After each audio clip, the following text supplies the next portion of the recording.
And thanks for everybody for joining today. There's a lot of competing tracks, a lot of interesting things going on. So I appreciate you giving your time to listen to a topic that I think is incredibly important. I think we'd all agree, and something that's ubiquitous within product management. Right? It's kind of it intertwines with everything we do, and that is politics. Okay, so as Coco introduced me, my name is Glen Holmes. I'm a principal product manager at a plucky startup you might have heard of called Amazon. Um, been there a short while. And like every organization I've ever been in, there's politics. Okay. And I'm going to discuss that a little bit more. So I'm going to talk about the political landscape for organizations, how it affects us, and then we're going to get into principles you can apply as a product manager in order to navigate that political landscape. And politics itself is a pejorative word. Okay. It's got very negative connotations, and that's not surprising with we see current leadership today if it's tackling trade disputes or climate or rise of nationalism. We all tend to think of politics as a pretty grubby game, but actually, for people who study politics and understand it, there's good politics and bad politics. And hopefully, today we'll realize how good politics can play a strong part in the journey of a product manager. Now, before I start, I always like to ask people, and I'm not being this isn't a rhetorical question, but how would you describe a product manager? Because there's lots of product managers in the thing, and it's an interesting kind of concept. Like, what is a product manager?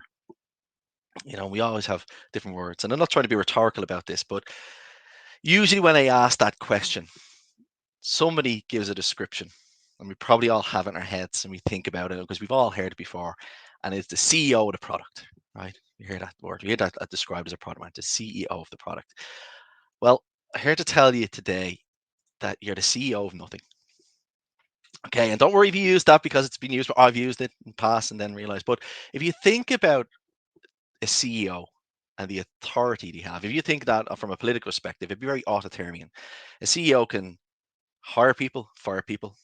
A CEO can start an initiative, kill an initiative, allocate budget to things, do all of these things that really as a product manager, we can't do.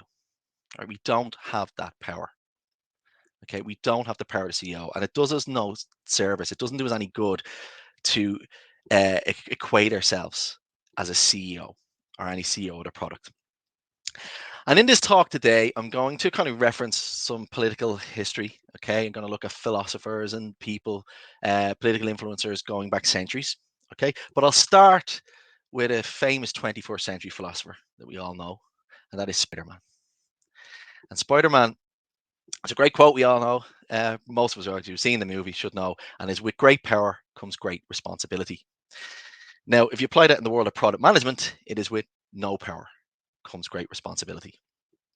Because our roles are really important, and we've got massive amounts of responsibility. We are responsible for driving growth in the organization, right?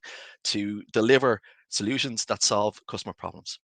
Okay, that ultimately drive revenue for the business, that allow us to reinvest in the business, allow us to grow the business, allow us to hire more people and put food on the table without exaggerating too much. Okay, so there's a massive amount of responsibility in what we do, but we don't have the power to start our initiatives. Often, if we want to, come up with some great initiative or product that will drive growth in the market, we have to convince people. We have to pitch to people. We have to lobby people about getting investment, getting the initiative forward. We can't just make a decision to do it. We don't have the power. We can't just hire loads of people to do our jobs, okay, or to do jobs for us. We need to influence to get those people hired, and all sorts of other resources that we need is all through influence. But going back to the CEO of the product kind of description, I think product management ego has kind of done us a disservice around trying to attain that power, that influence in organizations, because sometimes we believe that, product management, it's so obvious that how valuable it is. It's so endemic to an organization that if you've got good product management, you will grow. And why doesn't everybody understand it? Why can't people just get their heads around that?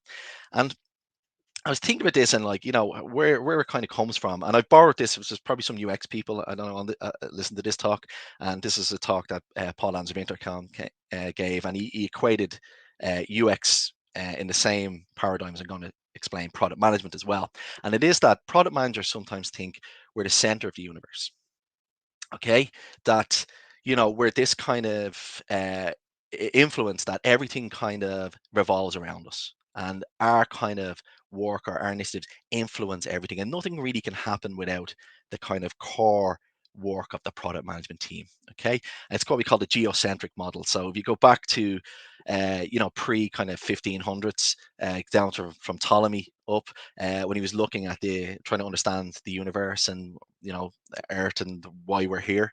They had what they call a geocentric view of the universe, that everything in the universe revolved around the Earth. The Earth's gravitational pull dictated every single other behavior of all the other celestial bodies. Okay, and then Copernicus came along in 1500s. So, and then Galileo and built upon that, and we now understand the universe as that we're just a cog. The Earth is just a cog, not even the universe, in the solar system that's heliocentric. We evolve around the sun, and we have no more influence on that than anything else. The sun is the major influence, so we're less important than we might believe. And I think product manager, we're still stuck in a bit of a geocentric kind of thinking. Okay, and it's diagrams like this, I think. So we've all probably used this. I've used this, right? That lend itself to that thinking that does us no service. We're kind of at the center, they say, of customers, technology, and business. And the value is created in that union, the union between those three. Okay. And that's a bit egocentric, because that's to say there's no value happening here. There's lots of conversations happening between customers and the technology side, between technology and business, between business and customers, that are not, the product management isn't the conduit for. And there's value in those. And to be really, really strong product managers, we have to understand what's happening in those conversations. And that's politics, where people talk to people, where people are joining each other in initiatives, where people are discussing things. That is politics. Okay. So we've got to be able to be masters of that landscape in order to really drive product initiatives well and ensure that we're able to convince and influence people of the value of our work. Okay. Because politics is people. Okay. So even in the most harmonious organization, right? If you're a high five team, you're really, we get on great. We do extracurricular activities together. We go to lunch together. And obviously, we're in a COVID world. It's slightly different now, but we're all buddies and we just get on great. There's still politics, right? So when people come together to work on an initiative, anything, there's no chance that everybody working that initiative will agree on everything. And when there's disagreements, that means that not everybody gets what they want. And once somebody doesn't get what they want, we're getting into political situations. There's compromises being made.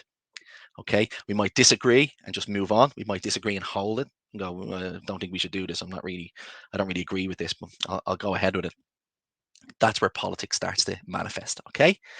And then even in the most autocratic organizations where there's strong decision makers at every level of stage, it's still influence that gets things done. It's still influencing those decision makers that helps to get your decisions across the line. Okay, and lobbying is inherent to politics. Those of us in Europe are always fascinated with the lobbying movement in the US. But actually, lobbying happens everywhere in all governments. It's just a little bit more esoteric, I think, in Europe than the US. But lobbying is inherent to product management. You've got to be able to lobby to convince people of the value of your initiative and the value that they will attain from your initiative. So it's not just about you gaining, it's about everyone gaining. And so politics is everywhere in product management. Okay. And understanding the decision making is really important, because we say things like, Facebook did this, or Amazon did this, or Netflix did this. And actually, like it's some sort of nebulous entity that makes a decision on its own, like a Meta makes a decision on its own. But actually, there's people behind those decisions. Okay. And decisions once are made by people, and people are irrational, right? And this happens in every part of decision making across, society, and particularly in organizations. Okay, we like to think, we've weighed up the pros and cons, we've looked at the market, the total addressable market, we've done a net present value, and all these logical, mathematical things. That's not really how decisions are made. Decisions are made by people, and people are irrational. There's a great book, anyone's read it, by Dan Ariely, called Predictably Irrational. He's a behavioral economist. It's really good if I advise as a product manager to read that and understand how people make decisions. It's really interesting. And then to borrow a phrase from another behavioral economist, Rory Sutherland, who applied this to humans, this phrase, but actually, again, humans are part of an organization. He said, organizations do not run on logic any more than a horse runs on petrol. So you're sitting here going, it's probably happened to you as a product person, is that you've brought some initiative forward, you've done massive amounts of market research. There's a huge addressable market. There's a massive opportunity. You've done the data. You've validated the need. Um, it, everything's stacking up, and you can't understand why other people and stakeholders in the organization aren't getting behind you. Well, it's so obvious that this is what we should do, and you're just continuously trying to convince people of that. Because if it was built on logic, it would be a straightforward yes, we should do it, but it's not. But as product managers, we need to understand why people aren't backing it, something so obvious, or why our initiatives are getting pushback maybe, and make it easier for ourselves to get those initiatives embraced and to bring our stakeholders along on that journey. Okay, because we're supposed to be, as product managers, remember, kind of social psychologists. We have to understand anthropology and sociology and psychology, all of those things. We have to understand those in order to be able to deliver the value that we want for our organization. Okay, it's a thing called political mimesis, right? And it was framed by a guy called René Girard, who's a French sociologist, 20th century sociologist. And he called mimesis comes from the Greek mimic. And he says the intensity of competition tells you little about the value of what you're arguing for. And this resonates a lot with me because that picture is, I've got twin boy, they're my twin boys, Adam and Alex. And my wife and I, when we were buying them toys, and we said, oh, we have to buy them one of each toy, because if you buy one toy, they'll fight over it. But if you buy one of each, they'll have it and they'll play. That's rubbish. Have you ever had twins? Don't go by that, because it doesn't matter. You could buy them 5 toys, but once one of them has one thing, the other person wants it. The other guy wants it. Okay, so that's Adam trying to get Alex's in the night guarding toy. Okay, and we never grow out of that as human beings. That's what mimesis. That's what René Girard talks about. And he says that people will compete firstly for things that don't matter, and once they're fighting, they'll fight harder and harder. And that happens a lot in organizations. Again, going back to the point that you've got something that's really valuable, that's really, like, it's valuable to the market. You know the initiative's going to be a success. It's really, it's so obvious. And yet you go in and you can't understand why other product managers or other stakeholders are not backing that, right? Because a great initiative like that, or respect, confers success upon you, and other people want that success, right? Even though it's for the greater good, the greater organizational good, they should go your initiative because it's a great best return on investment. People will fight for all sorts of things: respect, success, promotions, right? The ear, the approval of a peer. People will fight for all these things, even although the inherent value of them don't really mean that much to them in the grand scheme of things. So it's very important to understand where people's decisions come from when you're understanding politics. Okay. Now, you can't have a political discourse. You can't have any sort of political presentation without mentioning the kind of, I suppose, that one of the greatest influences on politics is Machiavelli. Okay, so we've heard of Machiavelli, most of us probably, and we've heard of very negative connotation. To be Machiavellian means to be unscrupulous, to be devious, to be egregious, right? Nefarious dealings, um, and that comes from his book, The Prince. And like most things, it's because people who haven't read the Prince, and over the years, people kind of misinterpreting or not understanding the context of what the Prince is about. And Machiavelli, now it is very devious. It has very devious behavior in it. But if you to understand Machiavelli, is to understand Machiavellian times. So Machiavelli was in a group in Italy. It was about Italy in 1494, so the 15th century. And Italy, as we know it now, the republic. It wasn't a republic. It wasn't one country. It was a series of city states, right? A agglomeration of city states. So we Kingdom of Naples and Papal States and Venice. And Machiavelli was based in Florence, and Florence was run by the Medicis. And the Medicis, people know, if you've been to art, they gave us a lot of the Renaissance. They were big patrons of the arts. But like any ruling family, or Europe, Italy at that time, they were kind of tyrants, right? And they were cruel, and they ruled with force. And Machiavelli was he was an idealist, really. So Machiavelli wanted Italy to be one republic. He wanted them all joined together, stop the feuding, work together for the greater Republic of Italy. So he's a real idealist, he was, and he saw an opportunity. The Medicis were exiled from Florence, and he saw an opportunity for this idealism or this dream to manifest, right? So he would work together in government in Florence, but he worked to try align the states and have unions with states and work together for trade and for society, etc. Now, what happened was that the Medicis then, after being exiled, got back into power. And as a punishment for everybody who was part of the previous government, they were imprisoned, tortured, and in Machiavelli's case, he was tortured and exiled. And that's when he wrote The Prince. So he wrote The Prince documenting what he saw happen when people ruled in politics. Okay, so it's kind of like it is a documentary. So he said, like, it's better to be feared than to be loved. Kind of like the Agile Manifesto. Like, it's not that the thing on the right isn't valuable, but the thing on the left is more valuable, right? Is that it's better to be feared to be loved. It's good to be loved, but better to be feared.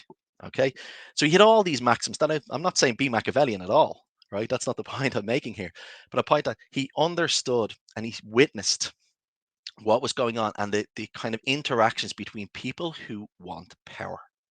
Okay, and if you look at Italy in Machiavellian time and on the right, your org chart today, what's the difference? Okay, you've got all these warring factions, you've got allies in there, you've got people wanting power, want to take it.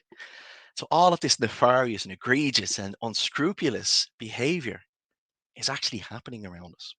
Now, it's not for us to join in that at all, but it's for us to understand it and actually to avoid it, deflect it, and make sure you can kind of work people to your advantage to influence. Okay.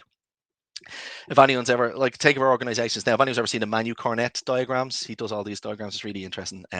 So it's just a good insight into the different. I'm obviously working for Amazon, but all the different kind of political kind of structures of organizations and how they work and they're different. They're all different, but they're all political.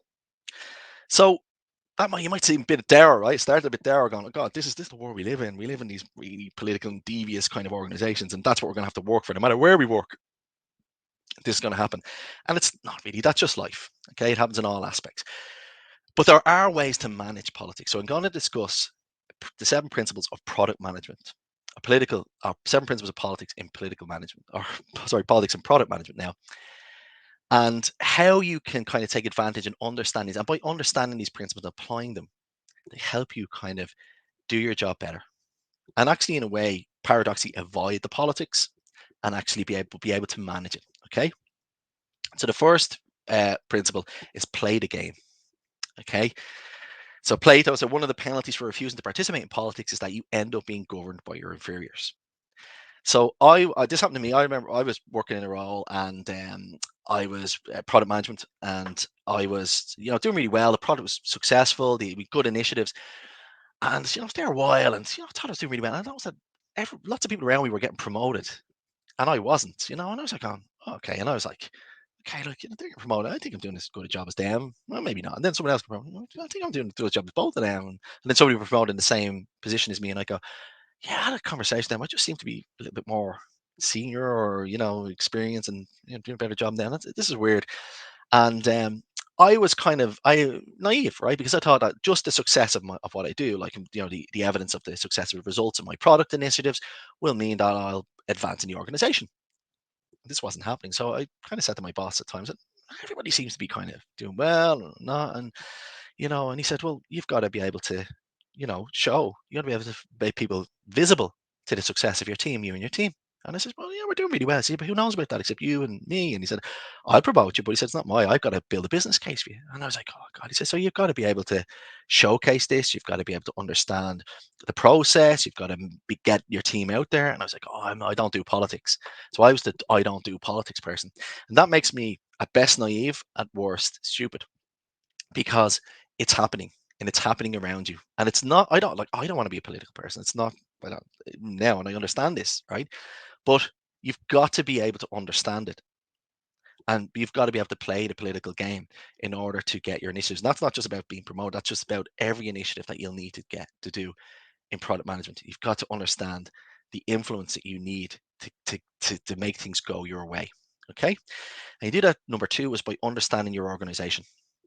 And I don't mean looking at the org chart, right? And I don't mean doing an MBA and understanding finance and HR and all that. I mean understand the internal dynamics of your organization. We all understand the markets and our customers as product managers. That's 101 product management.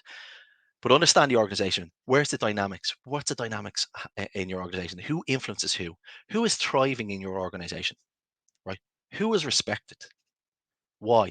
So you got somebody who's probably not at the top, not a VP, but somebody who everybody kind of listens to their opinion. Why? Why do they listen to them? What are they doing? Who is struggling? Who is really struggling and finding it hard to get the influence or hard to get their voice? Why?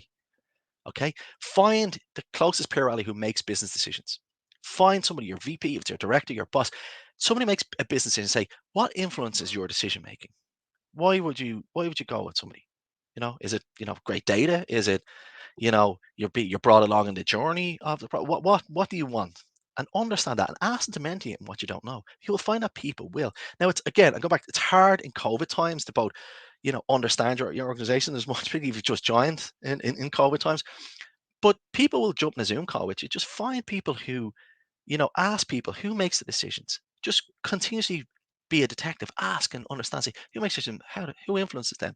Who do they listen to? If you ask those questions, they might seem a bit abrupt, but people will give you the answers, and people will jump on Zoom calls and give you 30 minutes of their time to just ask questions. So take advantage of that, but understand how your organization works, the dynamics of it. Okay. Number three is build relationships. This is obvious stuff, right? But it's really important that you understand how to build relationships correctly, particularly professional relationships. Okay.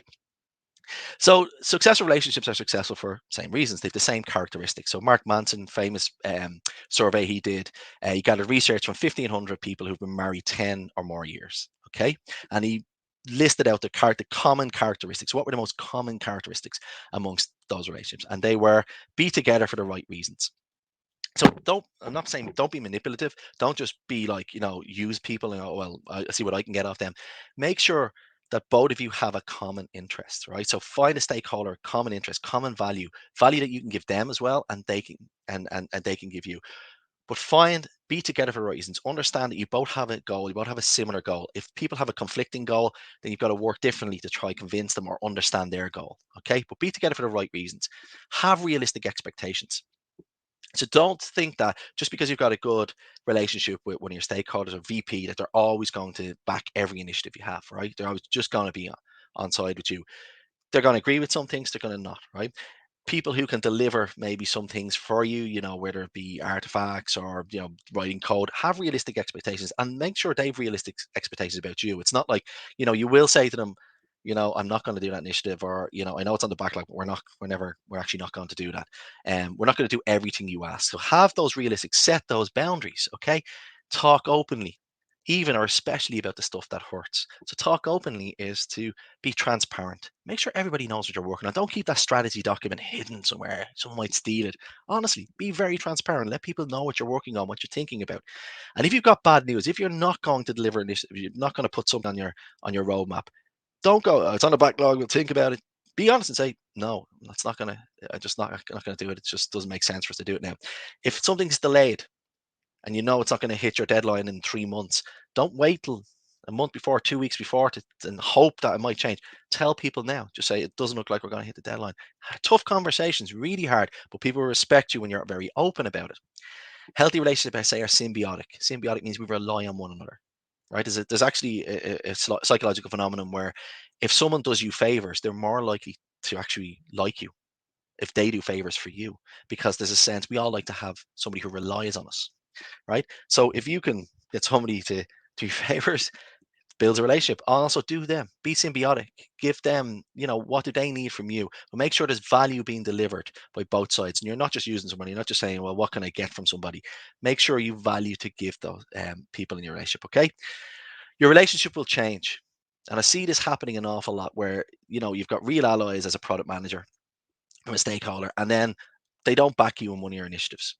Okay. Something goes wrong. And then what happens is, um, you kind of fall out, and then there's never any issues. You fall out forever, and your relationship will change. Okay, there's people who will back you and support your initiatives, and then they won't. And the thing is remember about how good it was when they did back you and when there was a good relationship, and that's what you focus on. But it will change. There'll be ups and downs, and there'll be all sorts of things, but keep the relationship good. And how you do that is you get good at fighting.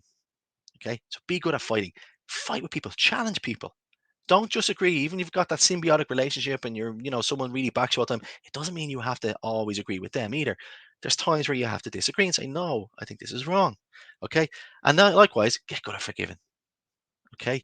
So from a political standpoint, you'll see that we always blame politics for wavering and, changing their minds, but actually it's just like about They disagreed with something, then they agree with it, then they don't, then they do.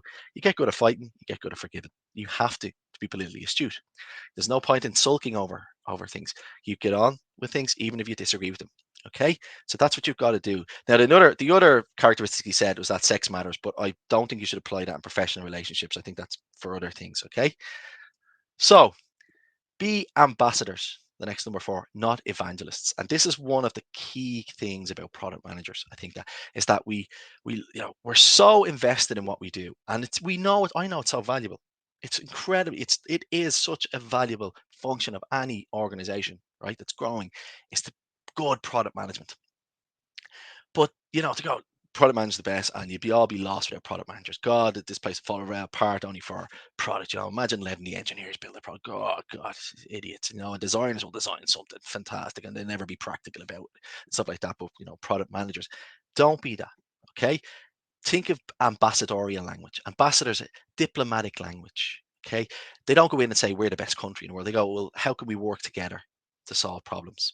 How can I add value to the process? How can we have that symbiosm? Okay.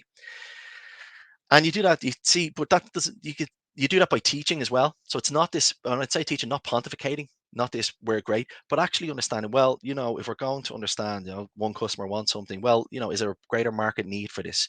And if what we've done is that we've weighed up all our initiatives and we've put them through our whatever framework we've used, our RICE framework or our Kano analysis, and we come back and we understand that this is the great best return investment. So if you want, I'll talk you through it. So it's about that teaching. That's an investment because people will then learn to go, okay, the product management process you do is quite good.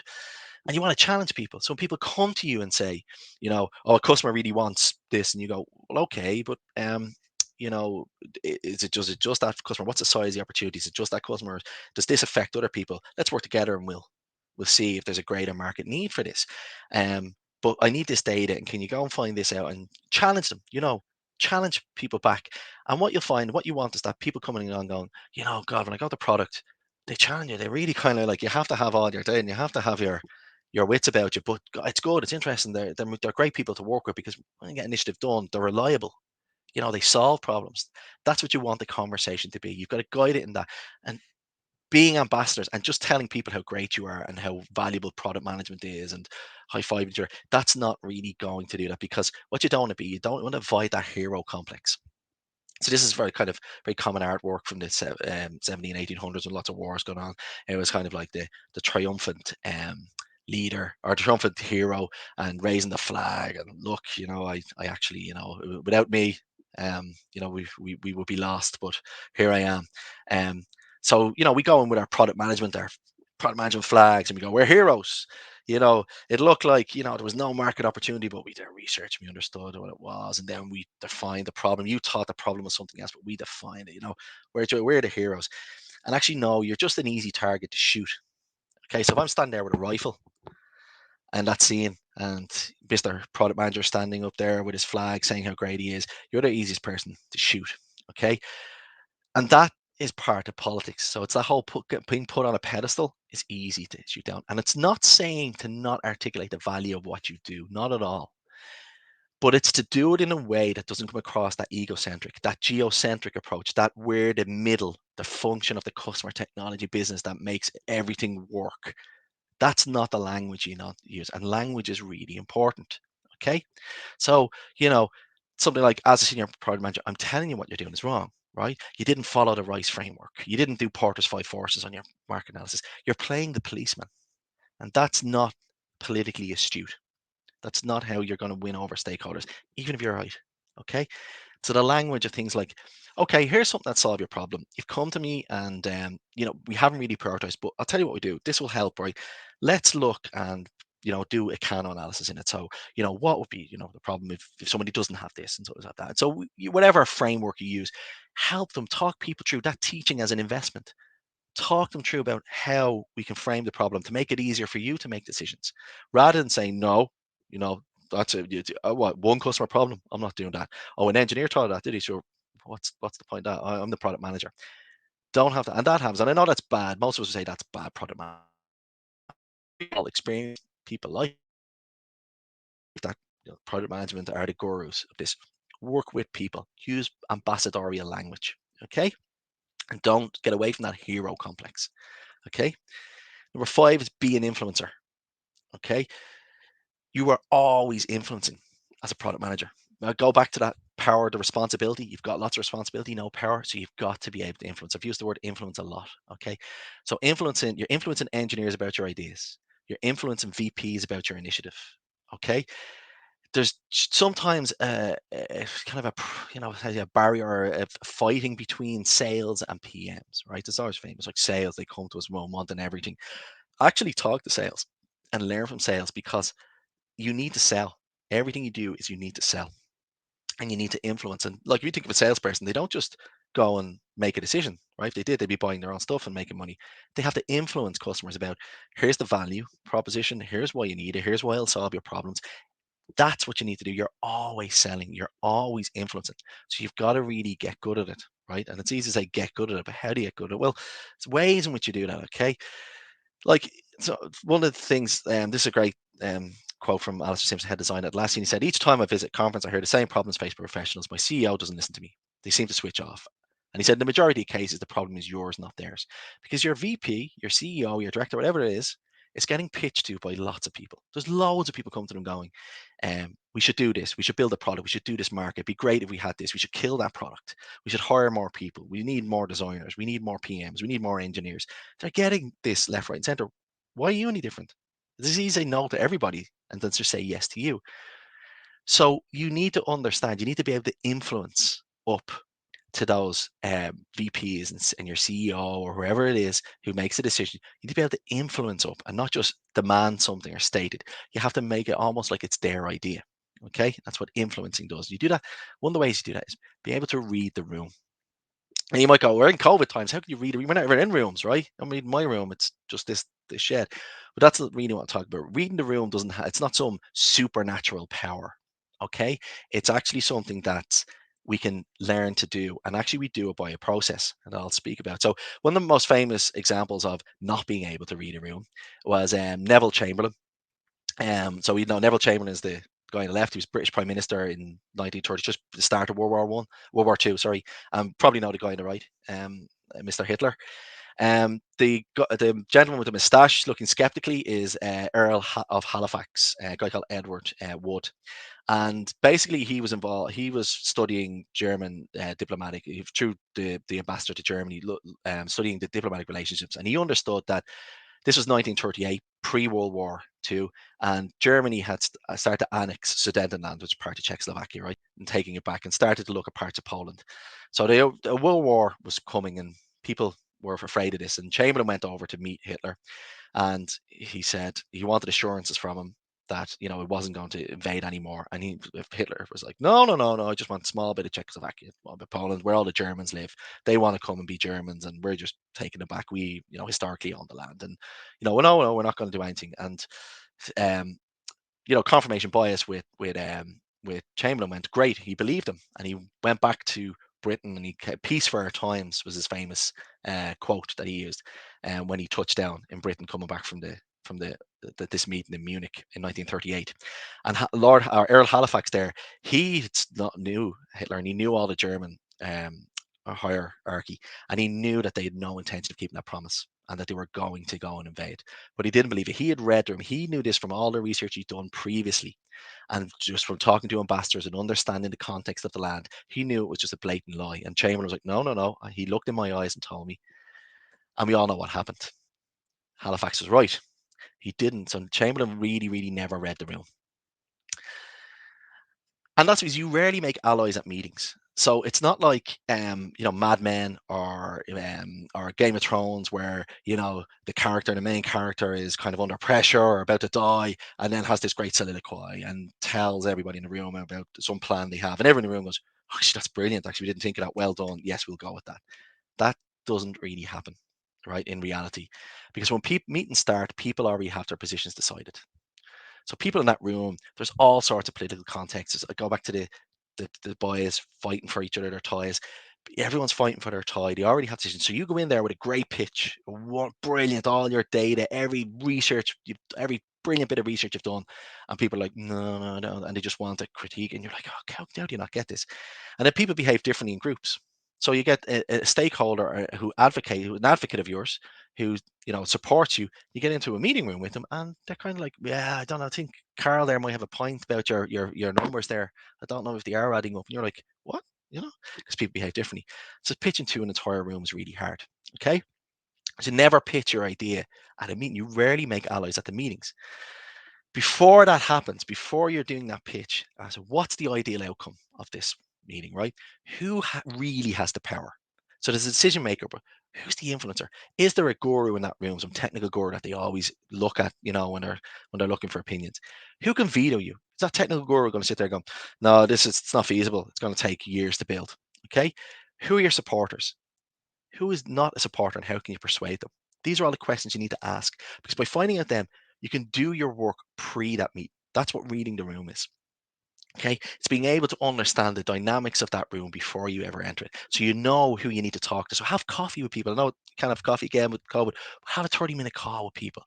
Ask people what would make them do, what they value, what initiatives. Get them on board with your initiatives way before you ever have that wonderful pitch to your senior VP, or whoever is going to make the decision, and grow those acquaintances into allies. That's really what we need to do from a political standpoint. So it's kind of like if people remember the Terminator and Judgment Day, where he had that heads-up display, and he could look at people, and he knew everything about them. It would give all the information on everybody. So the situation is kind of like this. It's kind of like you go DDD, you go Steve, the CEO. He's under pressure from shareholders to cut costs, and then you go DDDD. You look and you say Taylor, VP of Sales. She's about to quit, but nobody knows yet. And it's like DDDD. It's like Michelle, the director of design. She's frustrated that the devs don't respect their designers. And then you got DDD. You got Carl, VP of engineering. He thinks that Michelle's designers are useless. Okay. And you go DDD, and you go Emma, VP of product, the only person in the room who knows all of this. Okay. So your job is to be like Emma. Okay. And not like Neville. So understand the room, understand all those dynamics. Emma didn't do that by some supernatural ability to look into people's eyes. She knew that by questioning and understanding and building those relationships before this ever happened, and understanding the outcome she wanted and the dynamics of the room. Okay. The last is make friends with your engineers. Okay. So engineers are the only people who can add stuff randomly over the weekend. So you manage your team, work them, get to know them, right? Don't be build this conflicting thing between engineers. Understand, have empathy with them. We all have empathy with our customers. Have empathy with our engineers. I hear PMs getting annoyed at engineers. Oh, do you think they know the customer's needs? They're, oh, we should do this. Like, I'm the one with the customers all the time, not them. That's what you want. You want your engineers like being interested in putting features in, and being interested in customers. Get them on calls with your customers though. Bring them along, have meetings with customers and say, I've got, Glen here, who's one of our engineers, and he'd love to sit in the meeting. Bring them on. Some of them won't want to do it, a lot of them will. But create advocates of your engineers, because they are the people who get the work done. Most PMs can't code thousands of lines of code, right? To get it done. Your success depends entirely on your ability to influence engineers. My first boss told me that. Okay. It's a good quote. And then the last problem, so I had 7 principles, actually 8 principles, is manage upwards. Okay, this is really important. Manage your boss and your boss's boss. As you rise through an organization and become more senior, they have less time for you. You become and they become a resource that you need to manage. So ask for skip level. Go to your boss and your boss's boss. Understand where the needs are, where the strategic importance is in the organization, how they make decisions, right? And don't always go to your boss. Go set up regular meetings with your boss's boss at skip level. Thankfully, lots of organizations do skip level now. It's really good. But if not, do it yourself. Over communicate. Don't be the hero guy with the flag, but over communicate your team's success. It's not self evident. It's like me when I was want to get promoted. Make sure people understand what your team, the success of the initiatives you've done, how you're doing it, how the team are performing. Communicate that. Find a way, a good medium to communicate that. Be proactive, right? Make sure your boss and your boss's boss knows your top 2 or 3 priorities. Make sure they never have to come. They come to you and say, "What are we working on?" or "What's the status of this?" That's wrong. Okay. Make sure it's really, really evident to them. If there's bad news, deliver quickly. If you're not going to miss a deadline, or you're not doing something, deliver quickly. Push back. Okay. Don't let your team get run over, spread too thin. So you manage that upwards. You build that respect. That's what earns you influence. Influence isn't conferred, it's earned. Okay. So you do that by pushing back and standing up. And you do it by being relentless. So when you go in, if you do go in and pitch, even if you've done all your work and you've gone in and pitch your idea and you get a no, your initiative gets a no, Ask why. What can I do to change it? What would have made a difference in that? What did you see that wasn't evident? What where the value wasn't evident? Ask, and then ask, well, can I do it again? Can we go back over and I'll address those concerns? Don't just take no as an answer. Go back and back, right? We learn to say no a lot as product managers. Learn to not accept it as well. Okay. And again, no political presentation could probably end without a quote from The Art of War, and it is to subdue the enemy without fighting is the acme of skill. And that's what you want to do. That's what politics is. Make people influence people, make them get on the train with you, make them understand the value, make it symbiotic, and you'll have a very successful product management career. So to recap, principles are number one, play the game. Two, understand your organization. Three, build a relationship. Four, be ambassadors, not evangelists. Five, influence. Six, read the room. Seven, make friends with engineers. And eight, manage upwards. So thank you, everybody. Just for 45 minutes. So went a bit over. Apologies. That's me. So if there's any questions, I'll be happy to answer them. And that I hope you got something from it. And I hope you, whatever you do, don't be Machiavellian, but be political. That was excellent, Glenn. Thank you so much for sharing your perspective. And to be honest, I could relate with so many of your slides. I am acting as a product manager in the center, the Cloud Center of Excellence in Zurich, and Mhm. I could relate to pretty much everything that you said there. So I think in thank you. any industry we're in, and even from product management, I Yes, think I think so politics too. are prevalent. Are part of the game. Yes. Very good. So, Glenn, we have a few questions here, Sure. if that's okay. Yeah. So, first question is outlined here. Could you please mention the name of the book you recommended again, please, around Uh, how people make decisions? Okay, so the book, it's there, well, there's a couple on decision making, but the one I mentioned was Predictably Irrational by Dan Ariely. So Danariely. It's not some, well, it is about how to make decisions, but it's actually people's behavior and how why people kind of behave in certain ways and effectively make decisions. And it's about like kind of the unconscious decision making that we have. It's really, really, really, it's a great book. It's a really easy read. Actually, quite funny in parts as well, like very, very, very interesting. If you look up Dan Ariely, that he's got fantastic speech talks, and very, very interesting guy.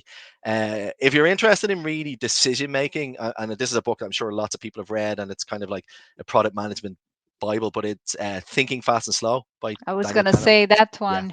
yeah. Well, Dan Yeah, Ariely, Daniel Kahneman. It's just if I'm honest, Thinking Fast and Slow is one of my favorite books, but it's not an yes, easy read, right? It's not a, true. but Predictably Irrational is it's a good read. It's a really easy read. There's also, I mentioned a quote by a guy called Rory Sutherland, who you should look up. So Rory, sort of Sutherland. He's got a great TED talk, and actually, again, it's brilliant for product managers. Really, really good TED talk. It's very one of the most famous TED talks. Um, but he's got a book called Alchemy, and it's about Hmm. how bad ideas work. Very, very interesting. So if you're interested in that type of psychology and decision making and ideas, it's really, really they're really interesting. I highly recommend it. Super. Thank you very much, Glenn. And the other question is a very intriguing one. Hmm. So, what is your opinion, Glenn, when personal values conflict with the politics? Um, so this is common. Okay, like most of the time, none of us really want to be. I would say like it depends on conflict. When you say conflict with the politics, it's. I probably need a little bit more context, but I get like maybe if you're making some sort of ethical decision, um, or if kind of your personal values. And my personal values is not to be, how to say, like get involved with silly things, silly people fighting over ridiculous arguments in work, or siding with people over, or actually, if I'm honest, you're talking out of both sides of your mouth, right? Which is, you've got stakeholders and you're kind of agreeing with one and agreeing with the other person, even though they're conflicting with one another. So you play this kind of UN peacekeeping mission almost, but you have to be, and people might find out I feel like I'm being a hypocrite. So being a hypocrite is you will conflict a lot. It's very, very difficult. I think in most scenarios, if it's an ethical concern, I would say stick to your personal values 100%, right? If it's something that Hmm. the organization is doing or a project in some initiative that they're doing that you feel is immoral or unethical, I would say, hand on heart, step away, right? There shouldn't be a conflict. But it is, in saying it, it's about the politics, it happens. This is the point, is that you have to play the game. So sometimes you have to be a hypocrite and, tell one person you agree with them, and kind of tell someone else who's obviously contradicting them that you agree with them too. It's just the nature of the game. It's there's kind of what we think of utilitarianism, right? It's the end justifies the means. Yeah. If what you're doing, this is the way, and we can all justify things by that, right? Sometimes there's been lots of wars started on utilitarianism, but if your initiative, if you believe the value of what you're trying to do is good, right? Your initiative is going to deliver value, then sometimes you have to maybe act in a way that will conflict with your personal value in order to get there, if that makes sense. Because at the end, the final outcome will be good. It will be right. It will be just and valuable. But sometimes we might have to, bite our tongue a little to get there. Hopefully not too much, but it does happen, and it's a very difficult thing. Yeah, yeah, it is a very difficult thing. And especially during this pandemic, I feel we have been talking a lot about mental health, which Hmm. wasn't something that was trending so much Hmm. before the pandemic. I also think that certain situations like this may, add up to poor mental health if you're struggling, with your values, and if you're Yeah, having, if you have to do things that you don't feel 100% aligned with. 100%. So, Yeah, yeah. and it's like a part of product managers prioritization, like a strong part. Prioritize like your personal or maybe your moral or ethical values. You shouldn't compromise on them. It's kind of like, where is there's a binary thing, What's your right? limit? Yes. Yeah, yeah. Until There's a where point. do you Sometimes if it's negotiate? yeah, and Yeah. sometimes if it's not a big thing, you might go now. And and it depends on your philosophical viewpoint. Like there's the whole, like, Yeah. an action, if an action can't be repeated, it should never be done once. So you should never compromise. It depends on your philosophical viewpoint or your moral compass. But Yeah. sometimes 100%. if it's not doing anything really Machiavellian, I would say. I think you make the call. Yeah. Okay. We have one more question. If you're not a natural politics person, um, I would say, So how can you? can you start to play the game better? How can you start if you're not natural? It's I don't know if like, the funny thing is, I think that sometimes the people who would say they're not natural politics are actually end up being really good at it, because they just know enough. Because I think you can cross into that, what we deem, see, it's the viewpoint of what a political person is, and we take that from what we see on by leaders today, like our government, and they're probably so far immersed in politics they don't actually even really know what politics should be, right? So we kind of take the vision of politics or politicians from them. We're actually, if you understand politics, it is about moving things forward and compromising and getting groups and betterment. That's why politics is for betterment. But we've probably, again, that negative connotation of becoming political. So I would say that, like, I follow the principles that I set out. And I was saying, like, not like religiously, but think of when you're in a situation where there's politics, see which one of those principles might apply, right?